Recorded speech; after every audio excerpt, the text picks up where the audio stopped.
Welcome. Today we're going to be going over whether or not Trump has the ability to win back the Sunbelt in the 2024 presidential election.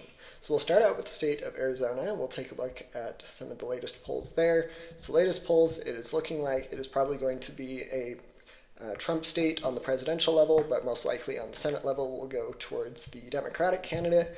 But nonetheless, on the presidential level, which is what we're going over here today, it is looking like Trump is likely to win the state of Arizona. So we will put that in the Republican column there.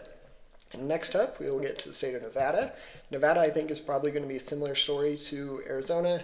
There's a chance that one goes blue and the another goes red, but I do think most likely they're going to go together this election, but we'll have to see what ends up happening.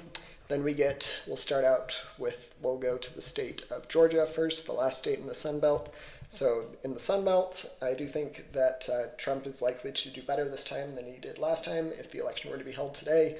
And Biden was able to win the state of Georgia in 2020. I believe it was the closest margin out of every state, so it was certainly a battleground competitive state, but we're going to narrowly give the state to Trump. I think that is a realistic prediction, but Trump would also need to win one of the 3 Rust Belt states in order to be able to surpass the required 270 electoral college votes.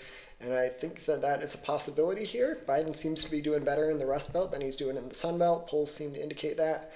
Trump is up by a couple points in most Sun Belt states, in Nevada, Arizona, and Georgia, and North Carolina. North Carolina and Georgia are pretty likely going to go to the Republican column, but probably the next likeliest state that Trump could win to win the presidency would probably be the state of Wisconsin. Although there are a lot of dissatisfied voters with Biden's handling of the Middle East in Michigan, which may bring down support for him enough to help Trump win the state in 2024. So it would leave these 3 states, and I do think Trump would probably be able to win one of them at least one of them if the election were to be held today. I think Pennsylvania is probably going to end up going to Biden, being his home state and all. So I think that one is probably going to be in the Biden column if the election were to be held today. But the other 2 states, I think, definitely have a good chance of going red in the 2024 presidential election. But if Biden were to win all of these, the last 2 states here, he would narrowly be able to get to 270 electoral college votes. But if Trump is able to flip any one of them, he easily surpasses that.